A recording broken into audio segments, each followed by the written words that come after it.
नमस्कार मित्रों, 10वीं कक्षा की संस्कृत की व्याकरण की कक्षा में आपका बहुत बहुत स्वागत है। तो आज हम पढ़ने जा रहे हैं तत्पुरुष समास।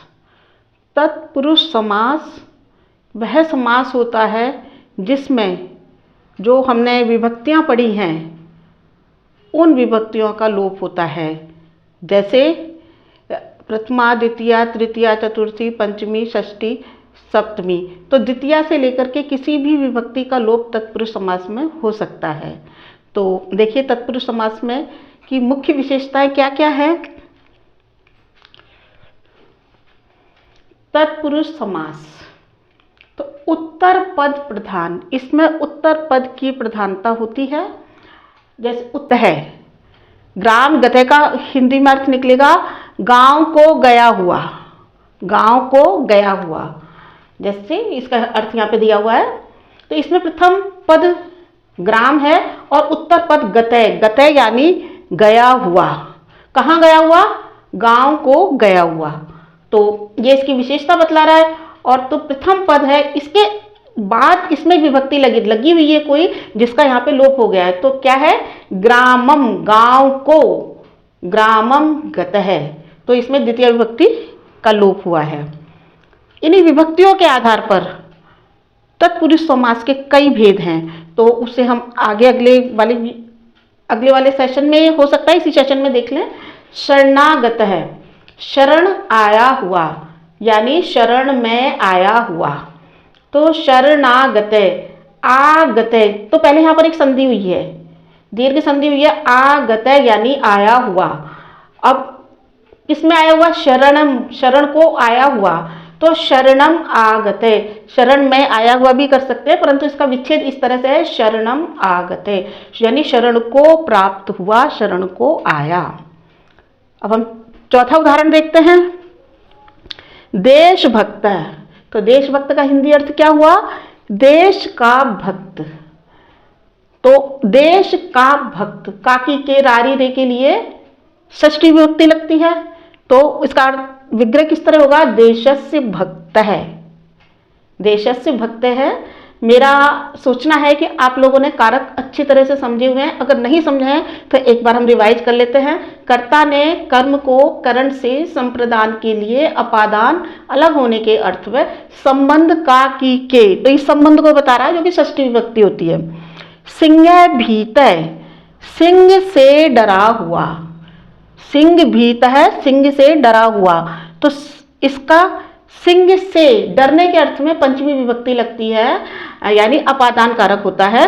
तो सिंगात, सिंगात, सिंह से भीत है, डरा हुआ।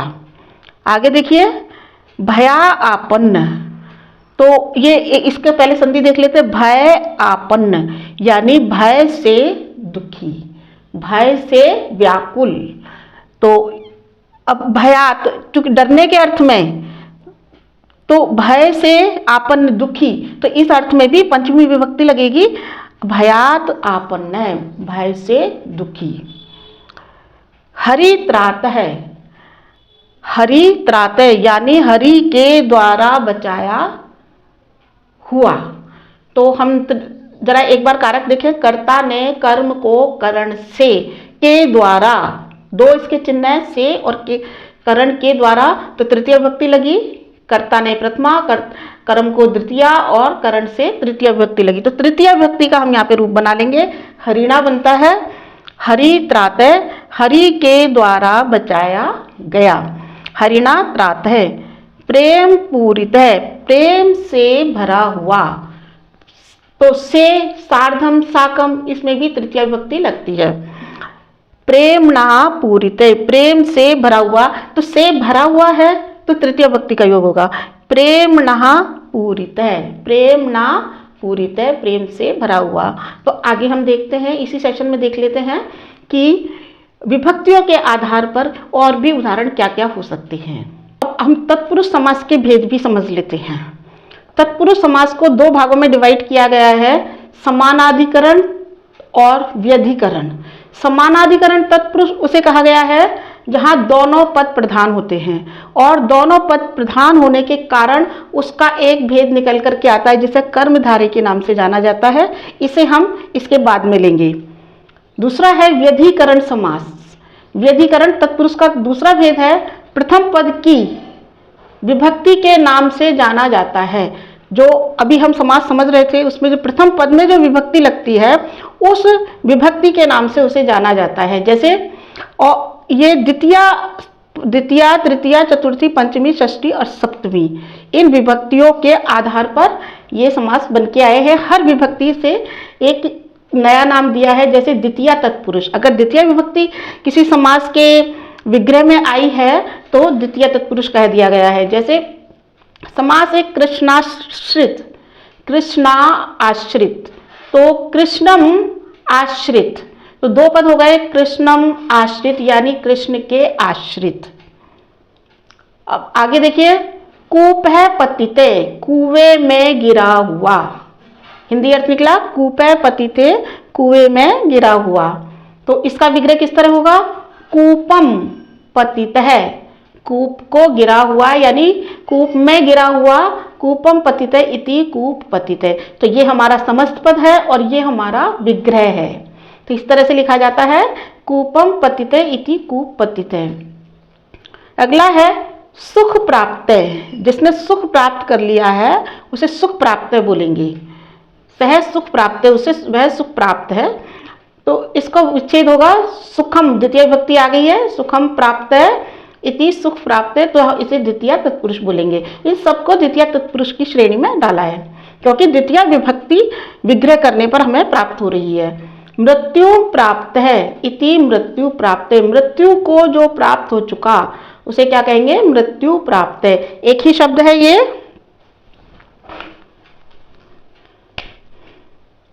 मृत्यु प्राप्त है। तृतीया तत्पुरुष, अब तृतीया विभक्ति किस तरह से आई है तत्पुरुष समास में उसे हम देखते हैं। जैसे धान्यार्थ, धान्य के लिए, हिंदी अर्थ निकला धान्य के लिए, पर तृतीय विभक्ति का जब हम विग्रह करते हैं तो तृतीय विभक्ति निकल कर आती है धान्येन अर्थ है, धान्य के अर्थ में, तो तृतीय तत्पुरुष कहलाएगा। स्वर्णेन पूरित है यानी स्वर्ण पूरित, स्वर्ण पूरित, ये तृतीय विभक्ति का यहाँ पर लोप हो चुका है, इसमें भी तृतीय विभक्ति का लोप हो चुका है। स्वर्ण पूरित है यानी स्वर्णेन पूरित है। शंकुलया खंड, शंकुला खंड, ये भी एक ही शब्द है। शंकुला खंड का मतलब है सरोते से किया गया टुकड़ा। सरोता जो होता है जिससे अचार बनाते हैं तो कैरी काटते हैं, उसके द्वारा किया गया खंड, टुकड़ा। तो इसमें के द्वारा में हमारी तृतीय विभक्ति लगती है, करण कारक होता है। तो संकुलाया खंडे मतलब सरोते से किया गया टुकड़ा। आगे हम और देखते हैं इसके भेद। तृतीया के ही नखे भिन्न है, नाखून से भिन्न है, छेदा गया, भिन्न का मतलब है तोड़ा गया, काटा गया, फाटा गया, ऐसे कुछ भी। नखे भिन्न इति नख भिन्न है, तो नख भिन्न हमारा समस्त पद बना है। नखे तृतीय विभक्ति है, करण कारक है। जब किसी से कोई कार्य जब किया जाता है, कार्य करने में जो अत्यंत निकट की सहयोगी वस्तु होती है उसे करण कहते हैं। तो नखे भिन्न, नाखों के द्वारा भेदा गया या काटा गया। विद्या युक्त, तो हमारा यहाँ पे जो है समस्त पद है विद्या युक्त, तो विद्या युक्त, विद्या से युक्त। सह साकम सार्धम के तहत जब साथ के का कोई अर्थ निकल रहा है तो उसमें तृतीय विभक्ति निकलती है। विद्या से युक्त। एकेन ऊनम, तो यहाँ पे हमारा समस्त पद है एकोनम। एकेन यानी एक से, ऊनम मायने कम। एकेन ऊनम का मतलब हुआ एक कम, एक कम। तो तृतीय विभक्ति निकल करके इसमें आ रही है एकेन ऊनम यानी एक से कम, तो एक कम। जैसे 19 को एकोनविंशति कहते हैं यानी 20 में एक कम। भ्रातृतुल्यम, भ्रातृतुल्यम यानी भाई के समान, तो भ्रातृतुल्यम ये हमारा समस्त पद है और भ्रात्रातुल्यम इसका विग्रह है। भ्रात्रा तृतीय विभक्ति है, तुल्य के अर्थ में भ्राता के समान, भाई के जैसा। भ्रात्रातुल्यम ये इसका विग्रह है। चतुर्थी तत्पुरुष देखें, यूपाय दारू, यूप के लिए दारू, तो ये जो चतुर्थी विभक्ति का लोप करके यहाँ पे यूप दारू, समस्त पद बना यूप दारू और विग्रह हुआ यूपाय दारू। गोभ्य हितम, गाय के लिए हितकारी, तो समस्त पद बना गो हितम, यानी गोभ्य जो चतुर्थी विभक्ति है उसका यहाँ पर भी लोप किया गया है। स्नार्थम, स्नानाय अर्थम, स्नार्थम पूरा हमारा जो है समस्त पद यानी समास बन के सामने आया है, और स्नानाय यानी चतुर्थी विभक्ति स्नान के लिए, स्नान के लिए, स्नानाय इदम या स्नानाय अर्थम, स्नान के लिए। भोजनाय अर्थम इति भोजनार्थम, भोजन के अर्थ के लिए, भोजन के लिए भोजनार्थम। तो ये हमारा चतुर्थी विभक्ति हुआ। आगे हम देखते हैं पंचमी, षष्ठी और सप्तमी में किस तरह तत्पुरुष के उदाहरण मिलते हैं। मित्रों, आपके सामने अब आगे हम बता रहे हैं पंचमी तत्पुरुष समास के उदाहरण। तो देखिए, चोरात भयम, चोर से यानी भय लगने के अर्थ में पंचमी विभक्ति का प्रयोग होता है।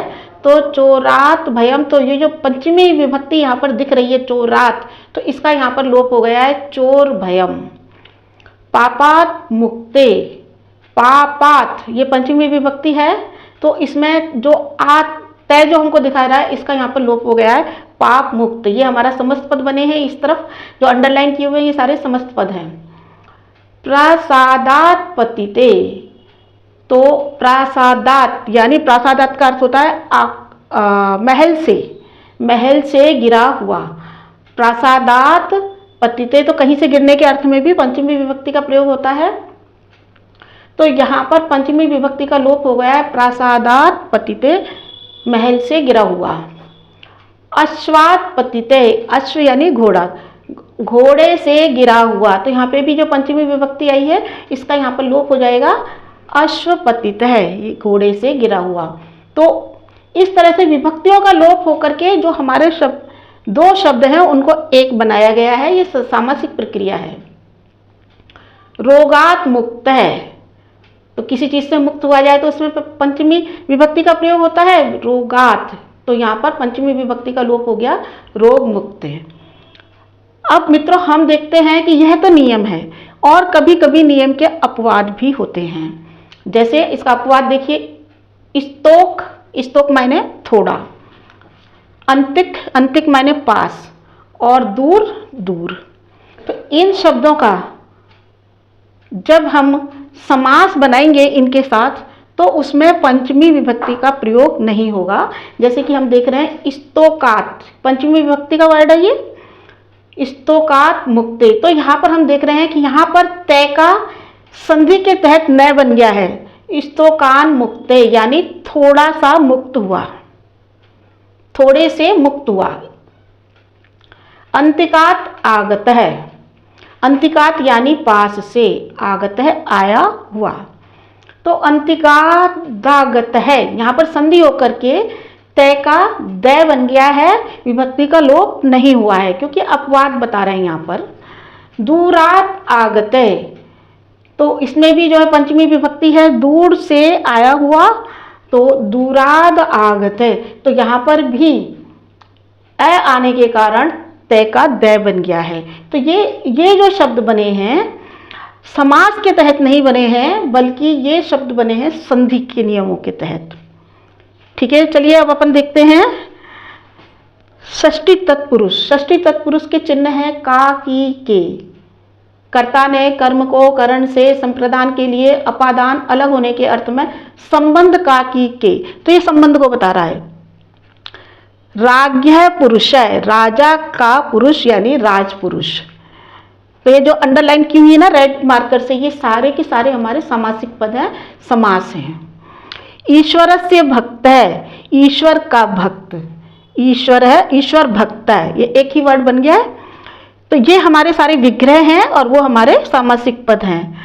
मूर्ति पूजक, मूर्ति की पूजा करने वाला, तो इसका हम क्या विग्रह बनेगा, मूर्तिया, यानी षष्ठी विभक्ति का यहाँ पर लोप हो गया है, पूजक है, मूर्ति का पूजक। विद्या या आलय, विद्या का आलय, षष्ठी विभक्ति है ये। विद्या के अगर हम रूप चलाएंगे तो लता की तरह चलेंगे। आलय विद्यालय। राज्य सिंहासन है, राजा का सिंहासन, राज्य सिंहासनम, राज्य राज्य है, सिंहासनम राज सिंहासनम। तो यहाँ पे ये जो हमें विसर्ग दिखाई दे रहा है उसका यहाँ पर लोप हो चुका है। रत्ना नाम आकर है, आकर का अर्थ होता है भंडार, रत्नों का भंडार। तो रत्नों का भंडार क्या है? समुद्र। तो इसलिए इस शब्द का मीनिंग निकलेगा समुद्र। रत्ना नाम आकर है, रत्नों का भंडार। तो रत्ना नाम षष्ठी विभक्ति रामा नाम की तरह, तो इसका लोप होकर के यहाँ पे संधि भी हो गई और लोप भी हुआ है। पहले लोप हुआ है रत्न, फिर आकर लगा तो दीर्घ संधि हो गई। वसंतस्य श्री, वसंत की शोभा, वसंतस्य श्री, वसंत की शोभा। तो वसंत श्री, यहाँ पे षष्ठी विभक्ति का लोप यहाँ पर हो चुका है। मानवस्य चरित्रम, मानव का चरित्र, मानव का चरित्र, मानव चरित्रम, या मानवा नाम चरित्रम भी हो सकता है, तो मानव चरित्र ही इसका समास बनेगा। अब इसके बाद हमारी बाकी रह जाती है सप्तमी विभक्ति, यानी तो मित्रों लीजिए सप्तमी विभक्ति यानी सप्तमी तत्पुरुष। सप्तमी तत्पुरुष में क्या है? शौंड, चतुर, निपुण आदि से पूर्व यदि सप्तमी विभक्ति का कोई शब्द आ रहा है तो उस सप्तमी विभक्ति का लोप हो जाता है, वह सप्तमी तत्पुरुष कहलाता है। तो जैसे हम इसमें देखें अक्षेषु शोंड, अक्ष बोलते हैं पाशे को, तो अक्षेषु जैसे रामेशु सप्तमी विभक्ति है बहुवचन में, तो अक्षेषु शौंडे, पासा फेंकने में जो चतुर हो उसे कहते हैं अक्ष शौंड है, अक्ष शौंड है। तो क्योंकि यहाँ पर जो अक्षेषु का जो शु दिखाई दे रहा है वो सप्तमी विभक्ति यहाँ पर लुप्त हो चुकी है, अक्ष शौंड है। आगे देखिए शास्त्रेषु निपुण है, शास्त्रों में निपुण, रामेशु की तरह शास्त्रेषु निपुण है, शास्त्रों में निपुण, ये तो उस व्यक्ति को बोलेंगे शास्त्र निपुण है। क्या बोलेंगे? शास्त्र निपुण है। तो जो यहाँ पे सप्तमी विभक्ति थी वो यहाँ पर लुप्त हो चुकी है। विद्यायाम निपुण है, विद्या में निपुण, विद्या में निपुण, निपुण यानी चतुर, विद्या निपुण है तो उसको बोलेंगे विद्या निपुण। यहाँ पर भी जो विद्यायाम जो दिखाई दे रहा है उस सप्तमी विभक्ति का यहाँ पर लोप हो चुका है। अब आगे कुछ और एक उदाहरण और देख लीजिए। जले लीन है, जले सप्तमी रामे की तरह, जले लीन जल में लीन। सप्तमी विभक्ति कर्ता ने कर्म को करण से संप्रदान के लिए अपादान में पे पर संबंध काकी के रारी रे और अधिकरण मैं पे पर, तो अधिकरण यानी सप्तमी विभक्ति। तो जले में, जल में, लीन जल में लीन, जले मग्न है, यह सप्तमी विभक्ति दिख रही है, यहाँ पे नहीं दिख रही है। जल मग्न यानी मग्न यानी डूबा हुआ। कार्य चतुर है, कार्य में चतुर, तो जो व्यक्ति कार्य में चतुर है उसको कहेंगे कार्य चतुर है। तो हम कार्य चतुर है 80। कार्य दक्ष है, जो कार्य में दक्ष है, अपने कार्य में दक्ष है तो उसे बोलेंगे कार्य दक्ष। तो जो यहाँ पर ए की मात्रा दिखाई दे रही है सप्तमी विभक्ति के लिए, सप्तमी विभक्ति वाली वो यहाँ पर हमें नहीं दिखाई दे रही है। ये हमारे समस्त पद हैं और ये हमारा समास का विग्रह है। समस्त पद का अर्थ होता है समास। तो मित्रों ये था आपके लिए तत्पुरुष समास। पूरा तत्पुरुष समास आज हो चुका है और आप इन्हें बार बार देखिए, बार बार पढ़िए, रिपीट करिए। आपकी संस्कृत ही नहीं, आपकी हिंदी भी बहुत अच्छी हो जाएगी। और आपका एक ही मकसद है अच्छे मार्क्स प्राप्त करना, अच्छा स्कोर प्राप्त करना। तो हिंदी में भी नंबर अच्छे आने चाहिए और संस्कृत में भी आने चाहिए। तो आपकी दोनों भाषाएं संस्कृत को पढ़ने से, समझने से इम्प्रूव होंगी। तो बने रहिए मेरे साथ। अगले फिर मिलते हैं अगली बार एक नए वीडियो में। तब तक मेहनत करते रहिए, स्वस्थ रहिए और ध्यान रखिए जब वाहन चलाएं तो हेलमेट अवश्य लगाएं। जय तु संस्कृतम, जय तु भारतम।